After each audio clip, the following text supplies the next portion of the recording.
Hello friends, मैं आपका mentor AK Singh और आज फिर हम अपने BLIS 09/105 को देखेंगे। और आज हमें क्या देखना है, नेक्स्ट चैप्टर देखना है, यानी कि आज हमारा चैप्टर होगा 4th स्टार्ट, यानी लेसन नंबर 4 हो जाएगा यूनिट नंबर 4 का।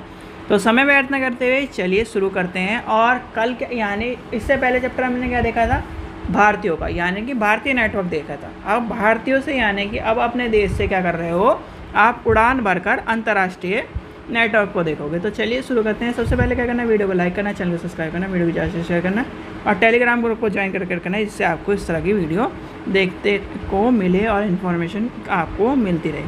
तो चलिए यूनिट नंबर 1 लेसन नंबर 4। और लेसन नंबर 4 क्या है आपका, लेसन नंबर 4 है आपका अंतर्राष्ट्रीय नेटवर्क, जिसमें हमें क्या पढ़ना है, मेडलर्स जेंटा एंड OCLC। ठीक है।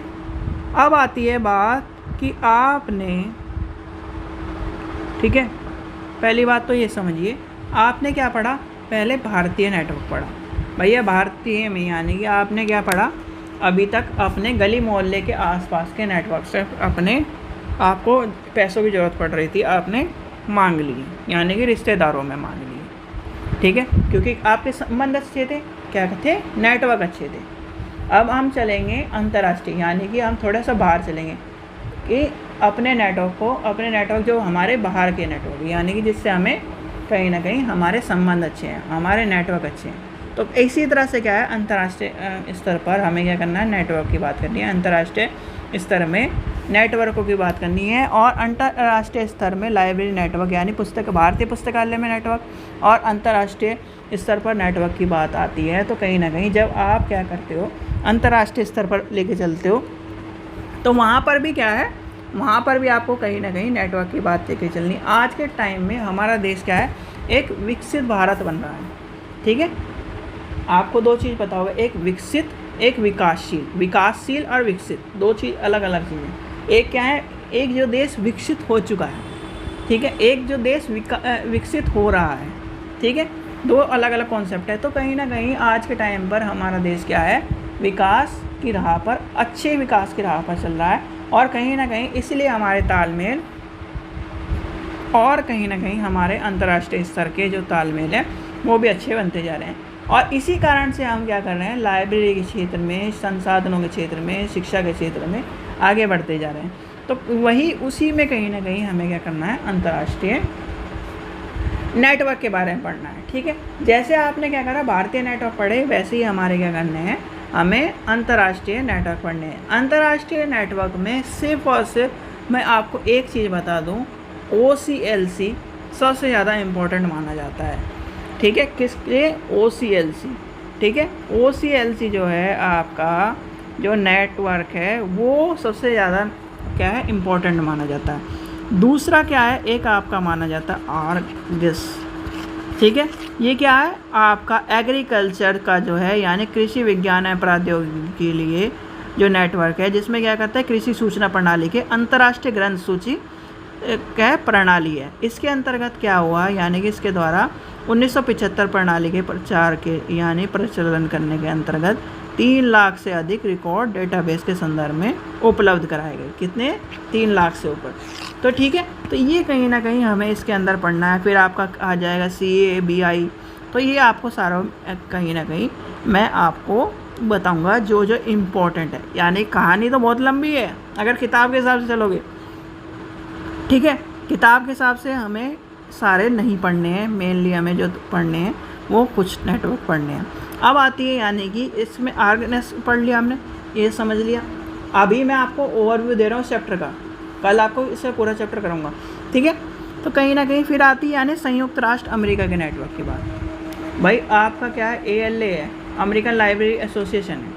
अमेरिका का हो गया, जापान का हो गया, और हमारे यानी ऑस्ट्रेलिया का हो गया, आसपास के जितने भी सब के, यानी सब कंट्री का मान के चलते हैं। ठीक है, सब कंट्री के क्या है, लाइब्रेरी का नेटवर्क है। भाई अब आपको मान के चलिए किसी को प्राचीन भारत का इतिहास जानना है। अब प्राचीन भारत के इतिहास में पांडुलिपि की बात चाहिएगी तो वो भी कहाँ पर मिलेगी, लाइब्रेरी में मिलेगी, या फिर इसके स्रोतों के बारे में मिलेगी। जैसे क्या है, अब हमारे जो स्रोत हैं वो कहीं ना कहीं बहुत सारे अमेरिका में, इंग्लैंड में आपको देखने को मिले, तो उनके बारे में लिखी हुई है। उनके बारे में हमें जानने कैसे मिलेगा, जब हम, ठीक है, तो ये कहीं ना कहीं एक दूसरे से, मान लीजिए आपको अमेरिका के बारे में जानना है तो वहाँ के संसाधनों के या फिर वहाँ के कहीं ना कहीं उसके सोर्सों के माध्यम से जानना हो, तो इसीलिए कहीं ना कहीं हमें अंतर्राष्ट्रीय नेटवर्क की ज़रूरत है। मान लीजिए आपको क्या है, अब कोई रिसर्च कर रहा है तो क्या कर रहा है, यानी कि उसे अमेरिका के सोर्स की, यानी कि उसने उससे जिस रिसर्च कर रहा है उससे पहले किसी अमेरिका के व्यक्ति ने उस पर रिसर्च करी है। जैसे मेडिकल साइंस में आपको देखने को मिलता है, या फिर आपके जो एग्रीकल्चर, यानी कि एग्रीकल्चर बोला हूँ, हिस्ट्री है, या आपकी ज्योग्राफी, पॉलिटिकल है, तो कहीं ना कहीं सोर्स भी चाहिए आपको। तो वो सोर्स कहाँ से मिलेंगे, अंतर्राष्ट्रीय नेटवर्क की बदौलत आपके अंतर्राष्ट्रीय पुस्तकालय। जैसे आजकल क्या है, सभी लाइब्रेरी के आपको मेंबरशिप मिल सकती है, चाहे आप इंडिया के हो, चाहे आप किसी भी देश के हो। बहुत से लोग इंडिया के क्या नाम सोर्सों के लिए वहाँ से तो यानी कि वो क्या करते हैं, या तो मंगा लेते हैं बुक, या फिर क्या है ऑनलाइन पढ़ते हैं। जैसे क्या करते हैं, ऑनलाइन पढ़ते हैं, ऑनलाइन उसके नोट्स बनाते हैं।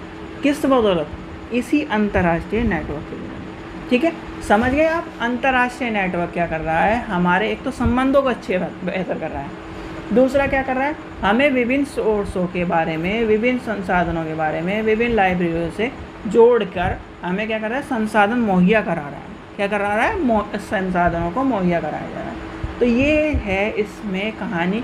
OCLC आपको पता ही है, OCLC क्या है, ये मेनली OCLC और ये आर्गिस क्या है, ये आपको पता होना चाहिए। 2-3 इंपॉर्टेंट है, सिर्फ 2-3 ही इंपॉर्टेंट है इसके अंदर जो आपको पता होने चाहिए, नहीं तो पूरी कहानी सारी की सारी वही है जो हमने भारतीय पुस्तकालय नेटवर्क में पढ़ी। ठीक है बच्चों, चलिए, आशा करता हूँ आपको वीडियो पसंद आई होगी। वीडियो पसंद आई होगी तो लाइक करें, चैनल सब्सक्राइब करें, वीडियो को ज़्यादा से ओवरव्यू मिल गया। कल होता है तो हम इसे कल को पूरे चैप्टर को ख़त्म कर देंगे। ओवरव्यू इसलिए दिया जा रहा है, जैसे आज एक बार आपको ओवरव्यू पता चल जाए चैप्टर में क्या है भाई, एक बार आपको ओवरव्यू पता चल गया कि इस कहानी यानी कि इसकी समरी सी, तो फिर हम क्या करते हैं, थोड़ा सा आसानी से पता चलता है कि हाँ ये चीज़ें माइंड में कैच करती चल जाती है। इसलिए कहीं ना कहीं ओवरव्यू दिया जा रहा है जिससे आपको चीज़ें समझ में आ जाए। और टेंशन मत लो, अभी आपका क्या है, सितंबर 28 हो चुकी है, मैक्सिमम आपका 15 नवंबर तक, ठीक है, 15 नवंबर होगा या फिर आपका नवंबर तक ये सारा सिलेबस ख़त्म हो जाएगा। दिसंबर में आपके पेपर हो सकते हैं, मैक्सिमम दिसंबर मान के चलो, या 15 नवंबर तक हो सकता है सारा सिलेबस ख़त्म कर दें हम। ठीक है, तो इस चीज़ के लिए टेंशन मत लो, बस इस चीज़ का ध्यान रखो, अपने क्वेश्चन बैंक बनाते रहो। जैसे क्या है, क्वेश्चन कराता हूँ, 3-4 क्वेश्चन लिखते हैं हम, उसे अपने ऑन वर्ड में लिखिए और अपना क्वेश्चन बैंक बनाते रहिए, जिससे आपको आसानी से सारी चीज़ें मुहैया हो जाए। ठीक है बच्चों, आशा करता हूँ आपको वीडियो पसंद आई। वीडियो पसंद आई लाइक करें, चलिए सब्सक्राइब करें, वीडियो को शेयर करें। Thank you.